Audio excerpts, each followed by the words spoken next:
What is de Broglie hypothesis? What is de Broglie hypothesis? De Broglie ने यह assume किया कि जो क्वांटा होता है उसकी energy according to Planck's rule h नहीं होता है। अगर वो क्वांटा लाइट का जो क्वांटा है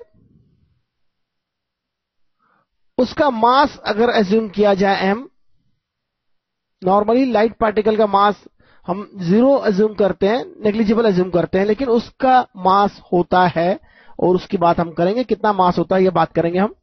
h⁻mc² के इक्वेट कर दिया उन्होंने, क्योंकि अगर उसे m मास का कोई पार्टिकल माना जाए या मूविंग ऑब्जेक्ट का मास, आइंस्टीन के अकॉर्डिंग अगर ऑब्जेक्ट मूव करता है तो उसकी स्पीड लाइट की स्पीड से ज्यादा कभी नहीं हो सकती है। मैक्सिमम स्पीड जो यूनिवर्स में पॉसिबल है वो स्पीड ऑफ लाइट है, चाहे वो रिलेटिव स्पीड हो किसी दो पार्टिकल की या किसी एक पार्टिकल की इंडिविजुअल स्पीड हो किसी रेफरेंस फ्रेम के रेस्पेक्ट में, क्योंकि उस केस में उसका मास जो होता है वो अनडिफाइंड हो जाएगा।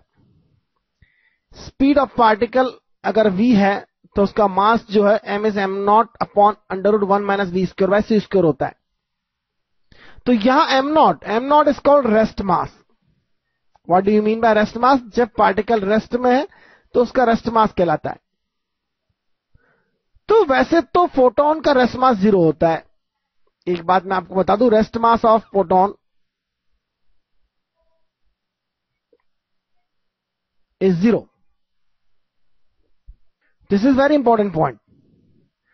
तो उसका मास मूविंग होगा, केवल अगर उसका मूवमेंट हो रहा है, स्पीड c से मूव हो रहा है तो उसका मास होगा m। तो उसका मास m0 अगर 0 हो गया, 0.0 हो गया, 0.0 is undefined, but 0.0 can be anything. Mathematics में यह बात हमने डिस्कस करी है, 0.0 में भी एनीथिंग। तो m0 is 0 for photon speed is c/c is 1 1 - 1 is 0, that is 0/0 form हो जाएगा ये। तो m में भी something but not 0, not infinity. तो डी ब्रॉगली ने एज्यूम किया था मास m फोटोन के लिए, और यहां पर उन्होंने क्या करा, hc/λ लिखा, mc²। hc/λ is equal to mc², बहुत ही बेसिक इक्वेशन है, और c से c कैंसिल हो जाएगा। तो उन्होंने h/λ को लिखा mc। उन्होंने कहा कि mc जो है वह मोमेंटम हो गया फोटोन का, जिसका मास m है, स्पीड c है, और यह जो मोमेंटम है mc जो है वो h/λ है, where λ is the wavelength of photon. उन्होंने इसे सभी पार्टिकल्स पर अप्लाई कर दिया। उन्होंने कहा सभी पार्टिकल, दुनिया में जो भी पार्टिकल है उसकी सिर्फ पार्टिकल प्रॉपर्टी नहीं होती है, उससे एक वेव जुड़ी होती है जिसे मैटर वेव कहा जाता है। और वेवलेंथ ऑफ मैटर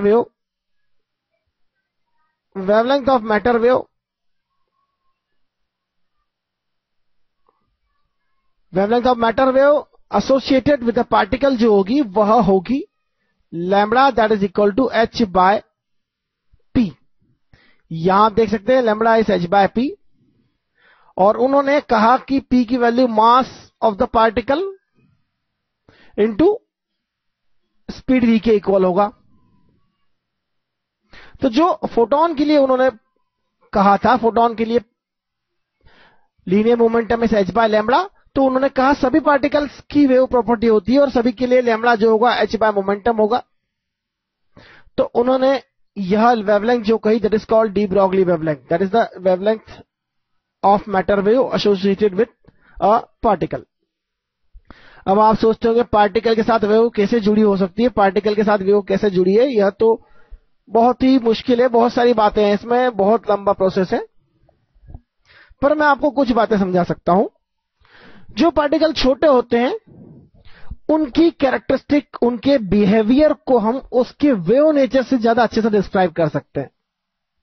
जैसे फास्ट मूविंग इलेक्ट्रॉन्स, उनके साथ वेव होती है, मैटर वेव जुड़ी होती है, और उनके कैरेक्टरिस्टिक को हम उनकी वेव प्रॉपर्टी से ज्यादा अच्छे से डिस्क्राइब कर सकते हैं। तो एक एक्सपेरिमेंट होता है डेविसन-जर्मर एक्सपेरिमेंट। वो एक्सपेरिमेंट मैं आपको लास्ट में बताऊंगा, उस एक्सपेरिमेंट से आपको पता चलेगा। और बोहर थ्योरी को भी हम, बोहर जो सेकंड पोस्टुलेट है उसे डी ब्रोगली वेवलेंथ, इलेक्ट्रॉन की डी ब्रोगली वेवलेंथ से भी समझाया जा सकता है। कैसे समझाया जा सकता है यह मैं आपको बताऊंगा। पर अगर कोई पार्टिकल के साथ वेव जुड़ी है तो समझ लीजिए कि यह वेव है और पार्टिकल उनके ऊपर ऐसे सवार होकर चलता है जैसे कि समुद्र की लहरों पर कोई सर्फर मूव करता है। समुद्र की लहरों पर अगर कोई सर्फर मूव करता है उसी तरह से पार्टिकल से जुड़ी हुई वेवलेंथ चलती है और ये वेवलेंथ कुछ इस तरह से होती है, इनके कॉम्बिनेशन से कुछ इस तरह से पल्सेस बन सकती है और पल्स के टॉप पर सवार होता है आपका पार्टिकल, जिसे घोड़े पर सवार होकर चलते हैं उस तरह से। तो ये बड़ा इंटरेस्टिंग है, बहुत इंटरेस्टिंग है। तो हम बिहेवियर देखेंगे लेकिन यह प्रूफ हो जाता है। डी ब्रोगली का यह हाइपोथेसिस जब दिया था तो वह केवल हंसी के पात्र थे, लेकिन बाद में डेविसा जर्मर एक्सपेरिमेंट से यह प्रूफ हो गया कि यह वेवलेंथ होती है, मैटर वेव्स होती है और उसके बाद तो पूरी फिजिक्स की कहानी बदल गई और बैठे बिठाए उन्होंने एक्सपेरिमेंट कर लिया बिना कुछ करे। मुझे लगता है कि सबसे इजीएस्ट एक्सपेरिमेंटल थे, वर्ल्ड के सबसे इजीएस्ट साइंटिस्ट थे। तो आइए देखते हैं उन साइंटिस्ट ने और क्या कहा था। कैसे इन फॉर्मूला को यूटिलाइज करना है बड़ा आसान है। मोमेंटम को आप under root twice mass into kinetic energy भी ले सकते हैं। This is the formula for calculation.